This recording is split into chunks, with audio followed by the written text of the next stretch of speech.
Hi, everybody. Welcome to Reader's Intrigue, where authors are going to read the first chapter of their book so that we can be intrigued and maybe find a new book to read. Get comfy, get cozy. Let's listen.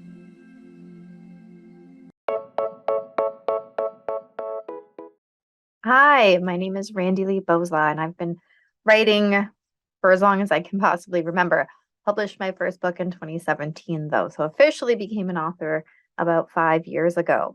I have 2 kids, a grandbaby. I know, I'm too young. I love writing. It's so much fun. I can just release everything out into the books. Before I was a writer, I was an employment counselor. I went to college at Niagara College. It was lots of fun.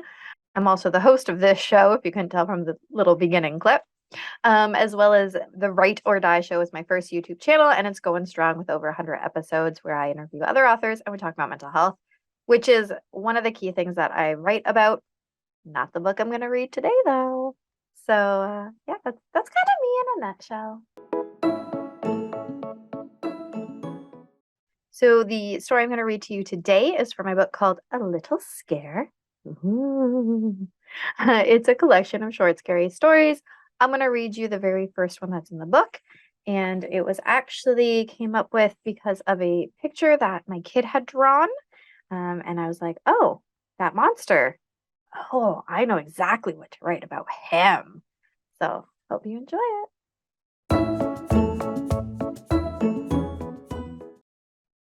The book is called A Little Scare, and I'm going to be reading the short story, The Shades. The sun's rays came through the uncovered windows, waking Kaya. Blinking slowly, she remembered where she was, camping at the lake with her family. Kaya had been coming to the lake house cabin since she could remember. It was her favorite summer activity. Even now, at 15 years old, she was enjoying her time away from the city. Kaya's father had been telling her the campfire tales about the shades that lived in the forest since she was 8 years old. As a teenager, she enjoyed scaring her younger brother with those same stories. And last night, she reveled in telling that story for the first time and the look of sheer terror on Tyson's face. That was until he was too scared to sleep in his own bed and needed his big sister to protect him. Tyson came into Kaya's room, shining his flashlight all around the room, waking Kaya up. She glared at him with her deep blue eyes. Tyson crawled on top of the bed beside Kaya and tried to get under the blanket. It's just a dumb campfire story. It's not real. Get out of my bed, Kaya said, and pulled her blanket back from Tyson's hands. Tyson pulled the blanket back. No, Kaya, I saw one. I really did. And please just let me sleep with you tonight. Kaya knew that Tyson wasn't as tough as she was at that age, and she may have told the story with a little more fright than her father had. Knowing that Tyson wasn't going to be budged and she wouldn't get back to sleep unless she gave in, she pulled the blanket over both of them, rolled over, and went to sleep. Thanks, Kaya. Love you, Tyson said and hugged his flashlight close to his chest. Love you too, Ty. And this is just for tonight. All right, it's morning, Ty. Get up. Kaya shook him awake. Huh? What? Oh, good. The shades didn't get me. Tyson still clung to his flashlight that he had kept on all night long. I told you, Ty, it's just a story. Dad told me the story when I was your age, so I told you. But that's all it is. A story. No, it's not. I saw it.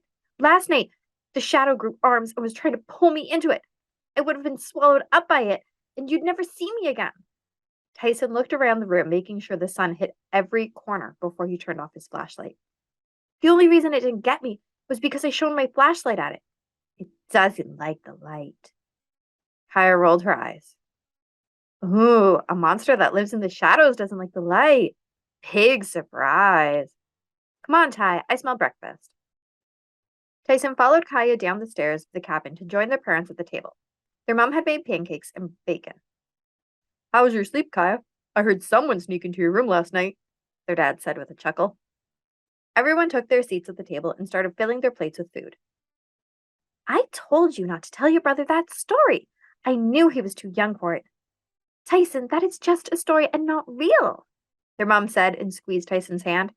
Tyson smiled at his mom and proceeded to dig into his pancakes. Oh, you worry too much, their dad said. I told Kaya that story when she was the same age, and it hasn't scarred her for life.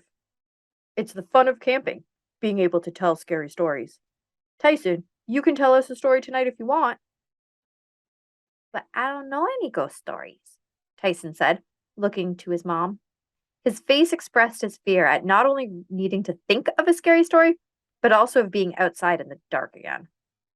Or we could just enjoy the campfire tonight and not talk about scary things at all, their mom said firmly. Kaya looked at her dad and shrugged. Okay, Mom, no more scary talk. Looking in Tyson's direction, she said, besides, I want to be able to sleep in my bed by myself tonight. Tyson looked down at his plate. He hated when his sister teased him. It's okay, Tyson. I still love you, Kaya said when finished her orange juice.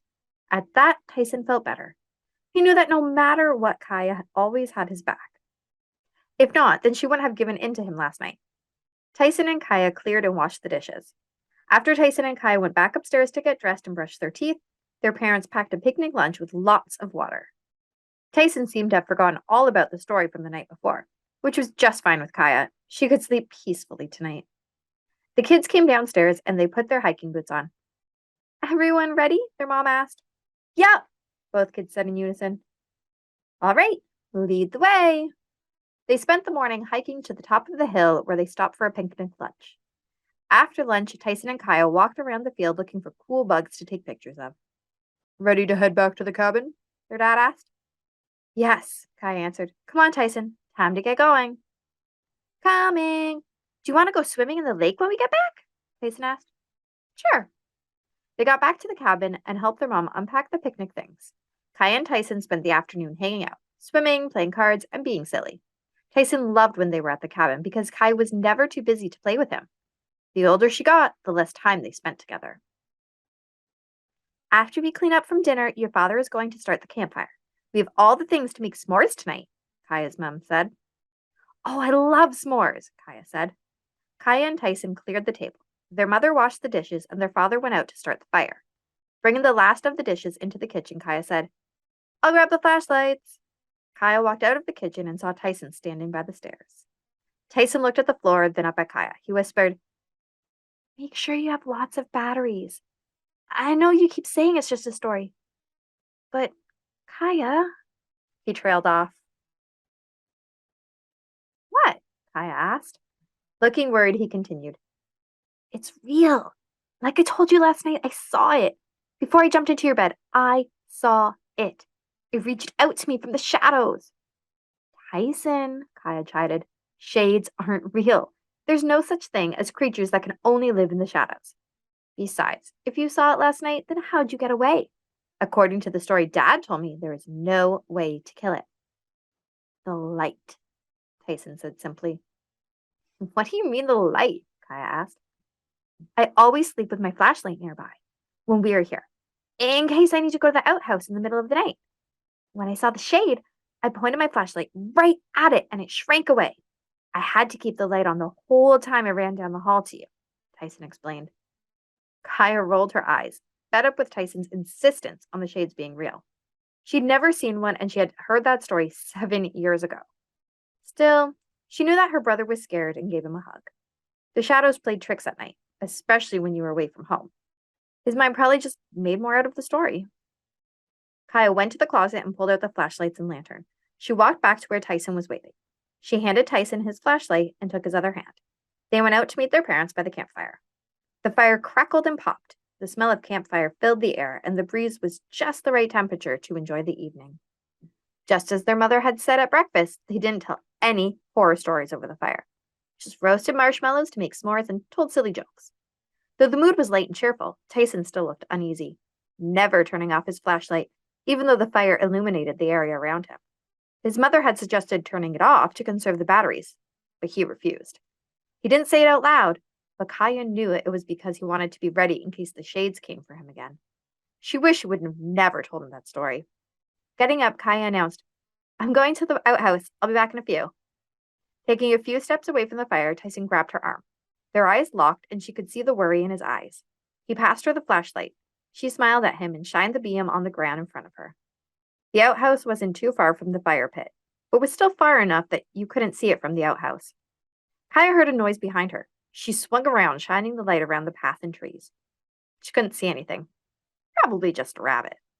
She had seen quite a few rabbits around here in the last couple of days.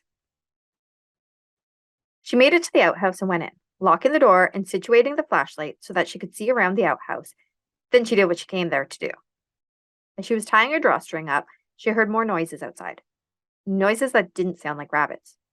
Noises that sounded like a monster.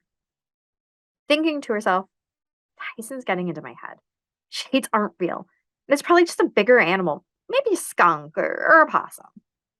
Though, if she was being honest with herself, she would have to admit that she was a little scared. She had been coming up to this campground with her family for years and had never been scared. But the look of terror in Tyson's eyes when she left the campfire had changed that. That look had shaken her to her core. Opening the outhouse door, she swept the ground with a flashlight, looking around for the animal that had made that noise. She couldn't see anything and started to walk back to the campfire. She could hear her dad trying to tell a joke and her mom fake laughing at it when a branch snapped beside her, so close to her that she could reach out and touch the branch if she wanted to. She turned to her right, searching in the darkness with the flashlight, but she couldn't see anything. Taking a deep breath, Kai continued toward the campfire. Shades aren't real. It's just a story. Tyson was just seeing things that weren't there, she kept telling herself. In the darkness, it was easy to believe that Tyson was right, but she knew better. Until something cold brushed against her upper arm. She jerked away, and in that split second, she could see what her brother was so scared of. She saw a black hand with long fingers, each one coming to a razor-sharp point. She only saw it for a second before it was jerked out of the beam of the flashlight. As soon as the hand moved, she heard something scurry across the ground to her left. She turned, chasing the noise with the light. Continuing to tell herself that shades weren't real and that the story was all fake, she was starting to get terrified. What if Tyson was right? What if shades really did exist? The idea was absurd, but so was that black twisted hand she had just seen. She sped up, not wanting to run in case she tripped on some tree roots. The whole while frantically shining the light all around. She got a few more glimpses of the shade, or what her brain was imagining was a shade. She had to keep telling herself it wasn't real, but she saw a black foot, a black arm, and that hand. It was getting closer to her and was too fast for her to keep the light on it. Oh, how she wished she had brought the lantern with her instead of the flashlight. It gave off more light. She tripped on a tree root and went sprawling on the ground. She kept a firm grip on the flashlight, but it hit the ground hard. Getting up, the light started to flicker. No, no, no, Kaya thought. I broke it when I hit the ground. It was barely working and kept flickering. She was almost back to the campfire when something so cold it burned her skin grabbed her forearm. Ah! Kaya yelled, shining the light on her arm. There, burned onto her skin, was unmistakable evidence that something was in this forest with her, and that it was out to get her. There were clearly defined long finger marks around her arm. Kaya was so scared she frantically searched in the darkness with her failing light. Get to the fire now! Kaya's voice screamed in her mind. She turned toward the fire, and just then the burning sensation came across her shoulders, and she was yanked back into the darkness. Dropping the flashlight, she let out a blood-curdling scream. Ah! Her parents and brother came running towards the spot they heard the scream, each carrying their own flashlight. They searched all over and walked to the outhouse, but all they found was Kaya's flickering flashlight on the ground. Where to follow me? So my website is rbwriting.ca. I'm in Canada. As well, of course, go on over, check out the writerdieshow.ca's website as well, which is in the process of being converted over to RB Media because we've got more shows than just Write or Die. But of course, you can check out that YouTube channel as well. You can find me on Facebook, RB Writing, and Instagram at Randi-Lee Writing, and TikTok. Gotta have my TikTok at Write or Die Show. All right. Well, that's it for me now. I hope to chat with everybody again. Thank you again to the amazing author that read us a story. And be sure to check out all the other amazing shows on RB Media. Till next time. Bye.